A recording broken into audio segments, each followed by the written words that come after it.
What's up, guys? It's Derp Wigglies here to talk about the Stop Killing Games petition. So, buckle up.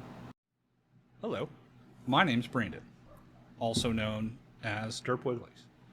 I'll give you a quick little background. I have been working in or around the game development industry in some way, in some capacity, for about 10 years now. Usually helping set up booths, do going to marketing events, and going to other stuff related to PR, marketing,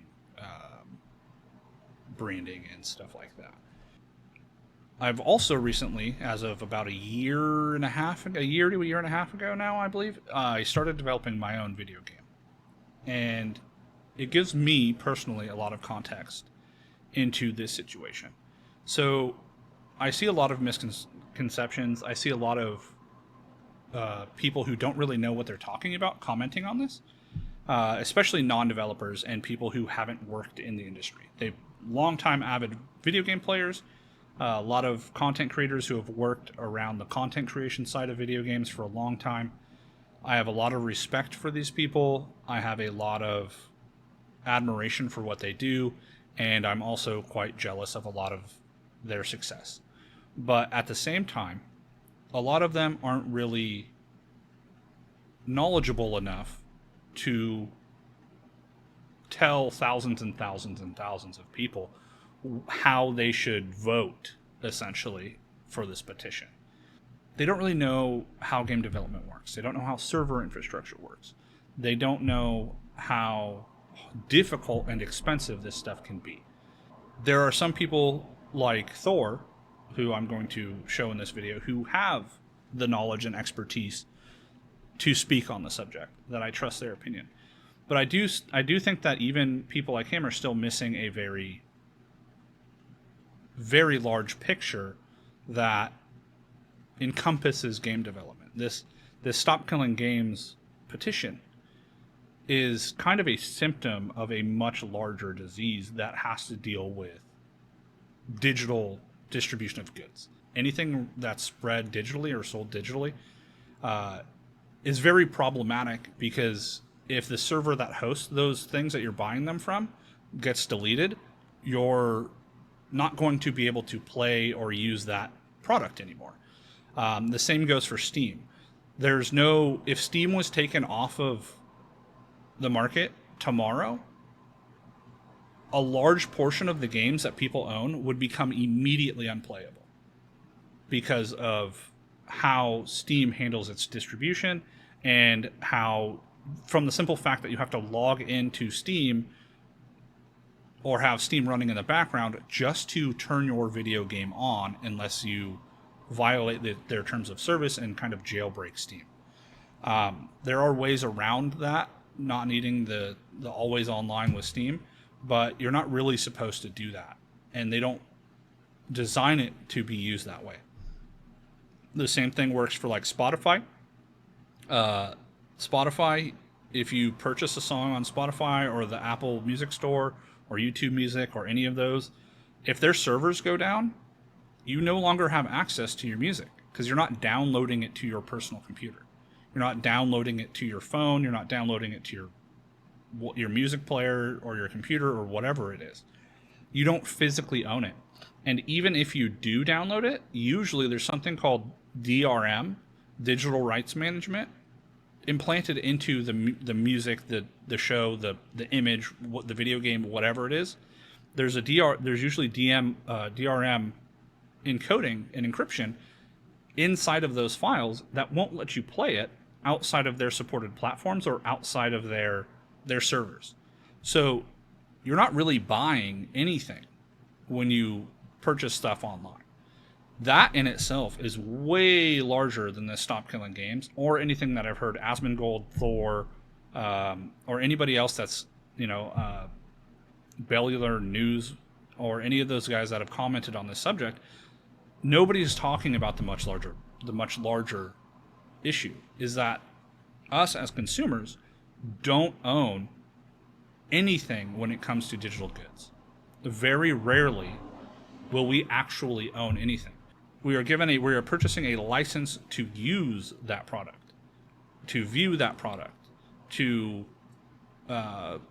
enjoy that product for as long as the people selling it to us deem necessary to keep providing it.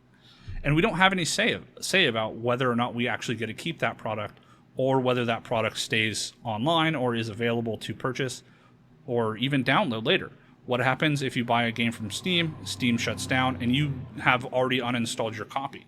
Where are you going to download it from now? You're going to have to, even though you have purchased the game from Steam, if it counts as a purchase instead of just a license to play, if you've purchased that game digitally and you have uninstalled it from your computer, you should still own it, right? You know, if I buy a car and I'm not driving it, so I let it sit in my driveway forever, I still can go hop in my car and drive it around. It's still my car. I own the physical product. That's how it used to be with CDs and other physical media that you would buy, you know, movies, games, music, and stuff on. Now with digital products, you don't own any physical asset. There's nothing unless it's on your hard drive. And even then, a lot of the times DRM will prevent you from playing it or installing it without permission from Steam's encryption or whatever, or Epic Game Store, or, you know, EA or whoever you bought it from. It doesn't really matter. It's getting to the point where even now, like PlayStation games and Xbox games aren't coming with any kind of physical media. You basically just buy a key, then you go to the PlayStation Store, and then put in your key to download it, even if you went to like GameStop to get it. So you don't own anything. And I'm gonna let Thor speak for himself, because this is where a lot of that is coming from. But there's a very easy solution, in my opinion. It would be easy, but it would require a lot of work on the part of governments and players to push hard enough, and consumers as a whole. Because this isn't just about video games. This is about movies, television, music, cartoons, anything digital art related. It could be books. It could be. I mean, if you have Kindle or Audible, you don't actually own any of those books in your library. Those aren't yours. You don't physically own them. The only way you could physically own them is if you have downloaded them to your device, whether it be computer or phone. Computer, phone, television, whatever, and broken the DRM. That's the only way you actually physically own and can reproduce those. And if you delete those off of your phone and Amazon goes down, you no longer have access to those unless you pirate them. And that in itself is the issue. The development of video games and the stop killing games is just a side effect of that much larger problem. I'm not on here trying to preach or change the world or anything, but I kind of just want to tell it how it is. Because this is a huge, huge topic, and one that I am very passionate about. I like to own my products. You know, I like to own my video games. I like to own my movies. I like to own my music. I'm developing my own game, and I'm doing so in a manner that will hopefully allow the game to live on much longer than I do. If the game is good and people buy it and people enjoy it, I want to leave it in a state if we unfortunately have to shut down the studio or stop supporting the live service part of the game, other people can then go and host their own servers, and we can give people the toolbox to recreate our infrastructure on their own. But I'll let Thor discuss his topics and his opinions. I got to do some fancy editing work. Hi, my name is Jason Thor Hall, also known as Pirate Software Online. I've been in the gaming industry for about 20 years. I used to work at Blizzard Entertainment, then Amazon Game Studios, and now I own my own studio, Pirate Software, by the same name, which is an indie studio, and I've been here for about 8 years now. I also run a massive community. We've got about 180,000 people in Discord, and most of what I do is try to teach other people how to make games, teach them that they can make games, show them the tools to do so, and try to do everything without any paywalls or bullshit in the way. It's incredibly important to me that we keep making games and that the next generation has the tools to do so that our medium doesn't die out. And it never will. And that's the whole intention of all of this. So with that in mind, that community brought me this. The reason why I have a problem with Stop Killing Games is specifically it starts the wrong conversation. If we're trying to kill off the practice of developers putting together a live service game, pitching it as a single player experience, and then taking away support in the future, this ain't it. So no, an initiative isn't law. It is basically they're bringing something to the EU, the governments that make up the EU, and they are trying to get them to make a law or a bill. I'm not exactly sure how that works in Europe. To me, that's not what really matters about this. My problem with this part of the video is that he is outright saying, no, I don't want to sign this, and here's why. And him saying that in itself plants the seed for other people not signing the petition, because he has a lot of sway in the community, the video gaming community. He has 2.13 million followers on YouTube. He has a massive following on Twitch. This video has already been seen 612,000 times. And this is only one of two. The other one has similar numbers. So between this topic and him speaking on it, has about 1.2 million views within 1 day of being posted. So it's gotten a lot of views. It's also gotten the attention of people like Asmongold, who has even more reach. And he is swaying the opinions of people like Asmongold. Why? Because he is extremely knowledgeable about game development and the games industry, and you should listen to Thor. He is very knowledgeable on most things. But he doesn't always get it right, and this is one of the times I'm going to say no. You should make up your own mind whether you're going to sign this petition or not. You should not listen to any influencer, any game developer, any politician. You should read the entire petition and make up your own idea. Don't listen to random internet face just because they have big numbers next to them. That includes me. Make up your own damn decision. But I also see him kind of skipping over the bigger point that is digital products as a whole. He never once in either video mentions how terrible this practice is across the board and how we don't actually own like 90% of digital products. As consumers, we don't own shit when it comes to digital consumer goods. That's just how the laws are written right now, almost universally. So we don't have any rights to protect our own stuff that we paid money for because it was sold to us under the guise of being licensed, not purchased. And nobody was ever told that it was a license instead of a purchase. It is presented to us as a purchase, but it's not. We're actually licensing. And Thor does touch on that topic, but not how far-reaching that practice is. And the reason why is specifically on this initiative.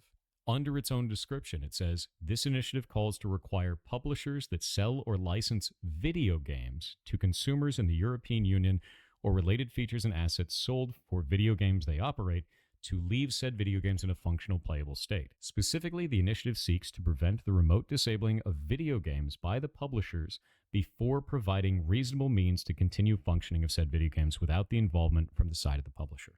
This isn't always possible in all video games, and it doesn't call out the specific practice that this is supposedly trying to defeat. I do think that it's important to preserve video games. So much so that I am actively trying to build that into my video game as a feature, where that if we ever shut it down, that code that runs the server will automatically be distributed to everybody who wants it, so that they can then take it and run their own private servers should they want to. We are making it's only me and one other person in my studio. It's 2 people. Small studio, severely underfunded, but we're making it work and we like what we're doing. But one of the core principles of making this game is that we want you guys, the players, to do what you want with the product that you purchased if we ever decide to take it off the shelves for monetary reasons or health reasons or whatever those reasons might be. If we cannot run the game anymore, why should we take it off the shelves? In my opinion, I think that should be normal. But I do also understand the the extreme cost and the extreme time cost that comes with. I'm willing to absorb that cost because I don't really care if the game makes $1 billion. I want to make a good game that people love, that I love, that hopefully is successful. But I also want to do it in an ethical and moral way. And unfortunately, a lot of game studios don't have those ethical and moral concerns. They have shareholders to please. So as soon as that game's not profitable, boom, it's gone. And it should be, because there's people's retirements and stuff on the line. That's just how our economic system works. You know, people's retirements are invested in publicly traded video game companies at this point. That's how large this has become. It's no longer a niche little thing. It's video games are one of the highest grossing entertainment industries in the entire planet.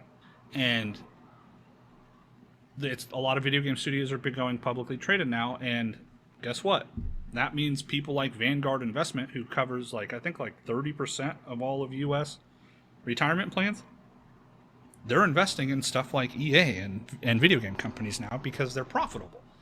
So those companies have a fiduciary responsibility to protect those people's retirements and stuff, meaning that if they have a game that's not profitable, they shut it down.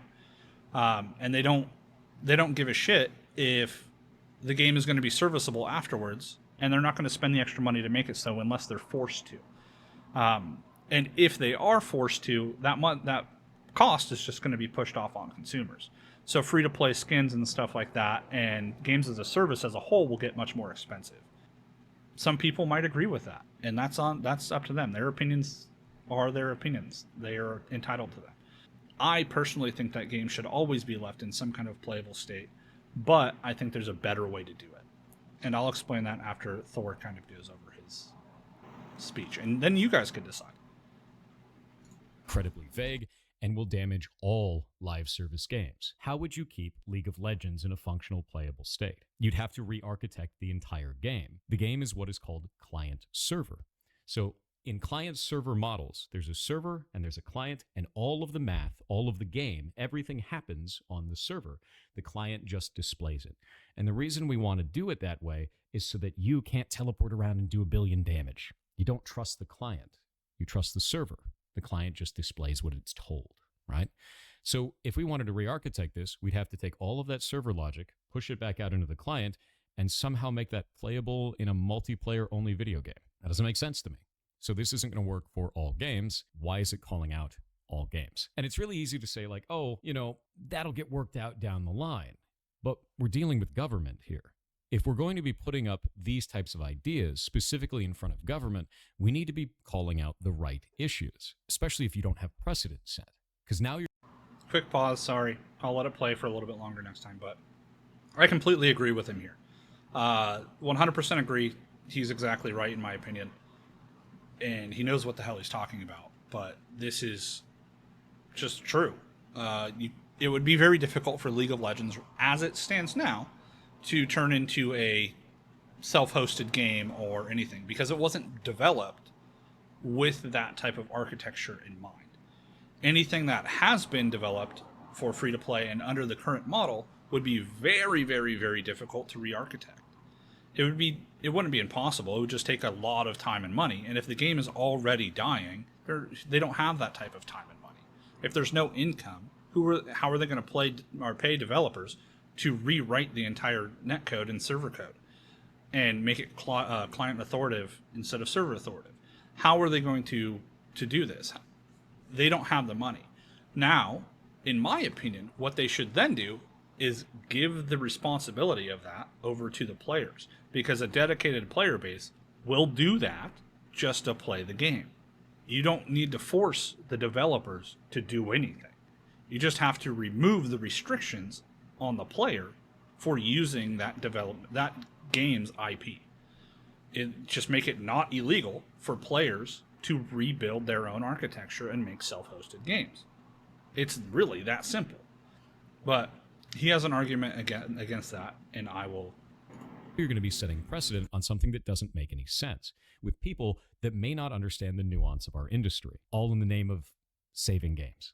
I can't agree with that. And there are some people that'll say, well, just make it all single player. Well, I've explained that doesn't make any sense in the first place. If you're making it all single player, you'd have to carve off all of that, and it's developer time and money. When you already have sequels out and the game has basically no players left anyway, it makes more sense to just move on. I don't find that to be a problem from the developer perspective, and I understand that people find that to be a problem from the player perspective. These are two different ideologies, and that's okay to have two different ideologies. I just won't agree with it because I understand the burden that puts if we raise that problem in the way that we are right now. If you try to tell me that every studio needs to run their live service game indefinitely or not want to run one at all, then no one's going to run them. And we're going to miss out on adventures like Final Fantasy XIV. And even though I don't play anymore, League of Legends or any other live service game, any of them. You're talking everything, like even phone games, as funny as that is. A lot of people don't realize that phone games require online-only activity. So this is another point that I completely agree with Thor on. If you just slap a huge blanket restriction on live service games and online multiplayer games and all that, anything, and you require everything to be playable after it's dead, and you slap the burden directly on the studio, it's going to do two things. It's only going to impact smaller studios. It's going to completely prevent any small studio from publishing a live service game at all, almost ever, in the EU, unless they're willing to accept the risk, time, and cost that it would take. Now, AAA studios who can afford this might eat that cost, develop the game, and then push that cost off onto you, the consumer. But smaller studios that don't have adequate funding, no way in hell. So it would crush a lot of projects, to be perfectly honest. If this petition passes in its current state, in my opinion, it will crush a lot of indie projects. And the smaller studios are going to be impacted by this the most because they don't have the money to compete with rising costs of video game production. This has been happening for years and years now. AAA studios get to do whatever they want because they have the financing. They have the financing, they have the time, they have the manpower.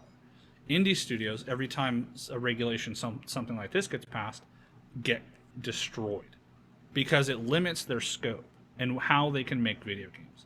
And it's all because of the language and the wording that goes into these bills is always skewed to favor big publishers. In this case, it's run by a private individual. And I watched the original video and I was on board for the most part, except I did have some reservations about the language and how it might hurt smaller dev studios. Something does need to happen for digital rights publishing. There needs to be a way for people to own their digital goods and have some kind of library where we can store the raw data, and if people want access to it, pull it back up and recreate servers. This isn't the way to do it, in my opinion. I agree with Thor on that. Something has to be done, and Thor never touches that topic. So I'll let him continue on. What about things like Pokemon Go? What about stuff like Monster Hunter Now? What about any of these? We'd never get any of them. And that's why I think this needs to not be vague. It needs to be specific about the business practice it's trying to defeat, which is specifically companies that are doing this under the guise of it being a single-player game, but adding online-only functionality that is not necessary and doesn't add any gameplay elements. That's the problem. So now we're going to go to Ross, otherwise known as Accursed Farms, the creator of this initiative, and one of the ones that's pushing it the most online. I'm going to let him say exactly why he thinks that this will go through very easily and why it is important, and then I'm going to tell you why I don't agree with it. Becomes law in the EU? Yeah, it might be. Now, it's not a guarantee, but I think if we get the signatures, this passes. Sorry for the inception moment. I know you're watching kind of a reaction video to a reaction video. The irony and idiocy that is this is not lost on me. Thanks for watching. I'm going to keep playing this video. He does make some important parts, and Thor does respond to them. So I am going to keep playing it. But yeah, just keep watching. There's some good arguments, and then there's a small video after this that I do want to show. Why do I say that? Well, it's a few factors. Politicians like easy wins, and this doesn't require them to do much at all. And unless it involves gambling or protecting children, politicians generally don't care about video games. So this isn't of big consequence to them or most of their constituencies. I'm going to stop it there for a moment. The assertion that politicians just like easy wins, so this legislation will go through, but the politicians don't care about a multi-billion-dollar global industry and that it doesn't matter to their constituencies is incredibly absurd to me. I don't think this is the right direction at all for a movement like this. I think it's incredibly damaging and it makes our entire industry look bad, both on the player side and the developer side. If we're going to be putting forward anything that may eventually turn into legislation, it should be passing because it's the right thing to do for consumers and developers and that there's some kind of a middle ground, not just because it's an easy win and politicians don't care. This sets us off on a completely wrong foot. EU law is already unclear on a lot of this practice anyway. And that's dangerous. If we're going to be setting precedent, which could change the way that law works all the way down the road, then we need to be sending the right message, which this is sending a vague message that doesn't cover the actual problem. So this is not a win to me. This is a huge risk. And we would be making it easy for them to settle it. It falls in line with other consumer practices. You know how when you buy something, you're generally allowed to keep it? In the case of live service games, in the terms of service for those, you're not buying the game. You're buying a license to the game. And that's the... In my opinion, Thor is 100% correct on this. The petition, the guy who's made this dude Ross's language is very terrible. He has terrible language throughout his whole video. And if you read the petition, it's actually not very well written. And the language in it is extremely vague and does not have anything in certain terms. There's a lot of room for abuse. And Thor is 100% right on this. I agree with Thor on 9 out of 10 things he says in this video and his other video. However, I think just killing this initiative would be a terrible step. I think somebody who has knowledge of the legal system in Europe and video games as a whole and DRM and digital rights and how digital products are produced and distributed needs to take control over this initiative before it becomes too big and gets put in front of actual lawyers, actual experience, and politicians who will eat this thing up. And even if it somehow does pass, this thing will be so flooded with language that destroys indie developers by European developers and US developers that it's unrecognizable from what it is now. So us as consumers have to push this petition to be more clear about what it wants. And if we have to withhold our support until we can get people who actually know what they're talking about involved. That's not me. That's not Thor. That's a lawyer or people with experience in those discussions and digital rights management that have the experience and knowledge to actually take on that responsibility. Random dudes on the internet and game developers themselves are not the people who should be managing this petition at all. We should be the people getting it started, and then we need to pass it off to people way more experienced than ourselves. Because especially when you're trying to write new laws and petition governments to create new laws, the language is very, very important. And you cannot have the type of language that this petition does and have it pass and actually become a bill or set it in front or use it as a framework to create a bill or a law. And because these government officials and politicians know probably less than we do when it comes to digital rights management. A lot of these dudes are like 80. It's like 80-year-old white dudes that have never played a video game and don't even know how their Spotify works. Or doesn't know how buying stuff on the computer works at all. They just know that Amazon sends them products. And that's cool. So, yeah, I completely agree with Thor on this. I just think he needs to extrapolate and he needs to think bigger. And he needs to kind of take a step back. My opinion is that this thing is way bigger than anybody is talking about. And we need to get experts involved. It's getting to the point where this petition almost has enough people to sign it to pass. And once that goes forward, then it has to be discussed by EU politicians, as far as I know. And if it gets to that point, if the language isn't clarified, we might be fucked. Like, small game developers might be fucked. And that's what I don't want to happen.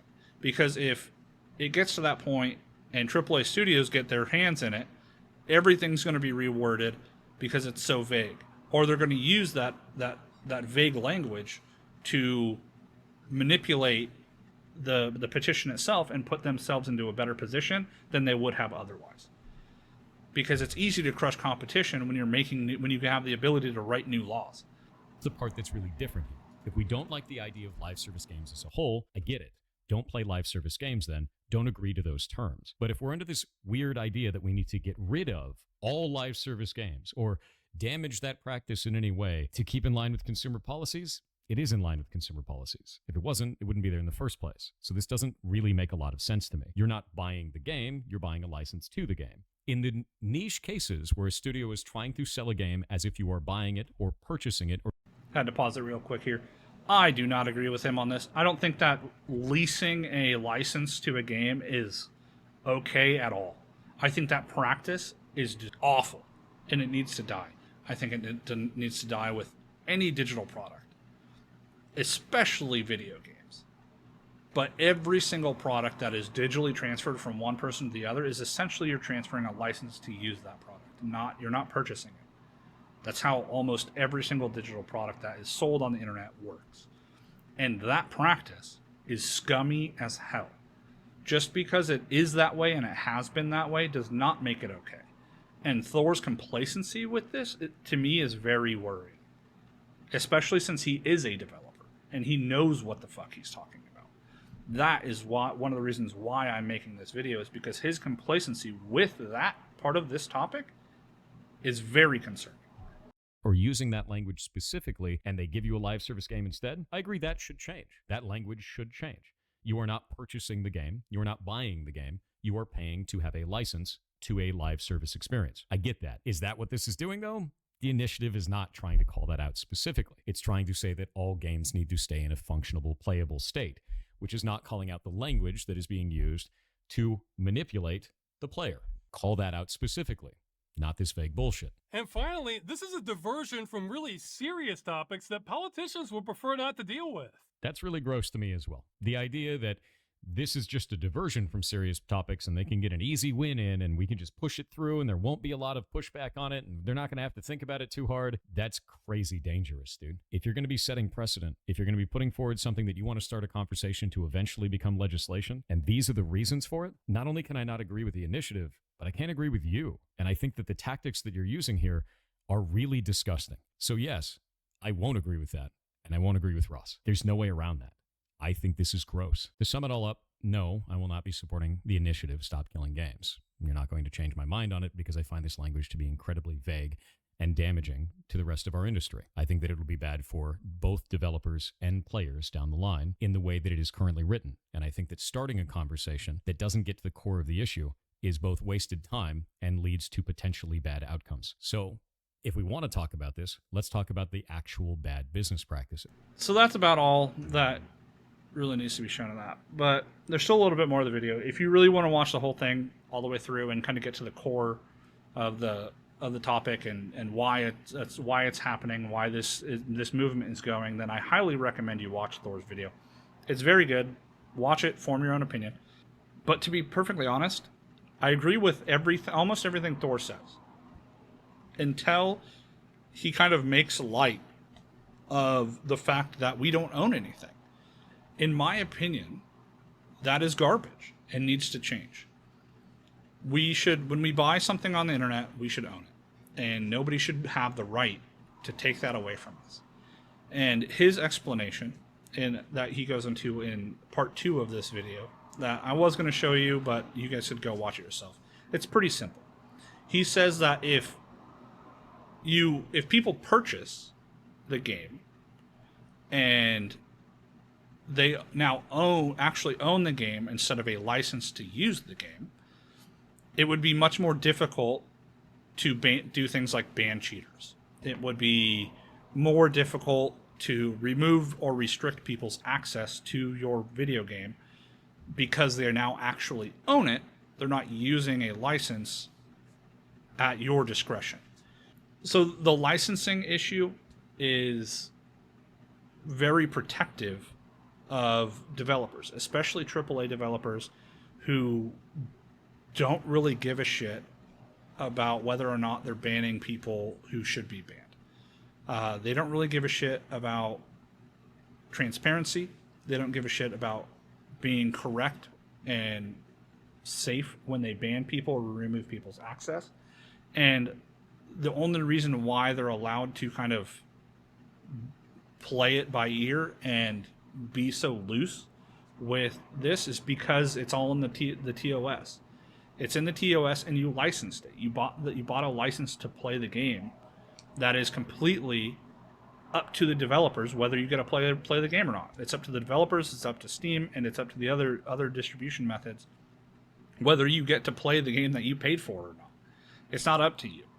And their argument is that without these protections, it's going to be a lot harder to ban cheaters, and it's going to be a lot harder to protect our servers, and it's going to be a lot harder to make the games the way we want to make them, because we would have to actually give them to you forever. And that's not really the case. I don't think anybody really gives a shit about owning a physical copy or having the game on their hard drive forever, except for collectors. The only people that care about that kind of stuff is collectors. I think what people are actually worried about, and what I am actually worried about, is the fact that I don't own the product that I'm buying. My money could essentially be taken back from me. The thing I've invested in and bought can essentially be taken out of my possession whenever Steam or EA or whoever made the game feels like I don't deserve the access to the thing I paid for anymore. And that to me is bullshit. And that happens, again, with everything. TV, movies, video games, whatever. Books, audiobooks. So that needs to be addressed. In my opinion, the easiest way to address this would be, A, if you are going to be in the business of distribution of digital goods, you should be required to store a copy and distribute any game that you have listed for a certain number of years.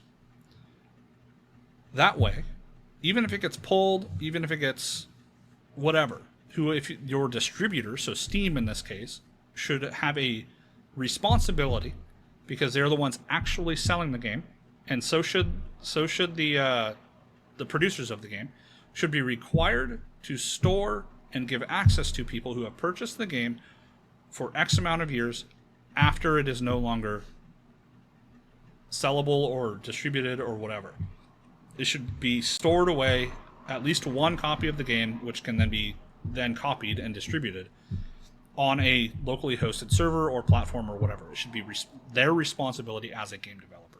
Not only is that cheap, it's not time consuming, it's super cheap, it would be very easy to do, and it would solve a lot of issues. So that game has been preserved by the people who made it and the people who distributed it. Going one step further, governments can also start adding video games to stuff like the New York Public Library. They could start giving video games to existing frameworks that have existed for decades.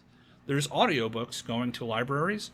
Why can't video games? Just give the libraries a little bit more money and just give them a giant server.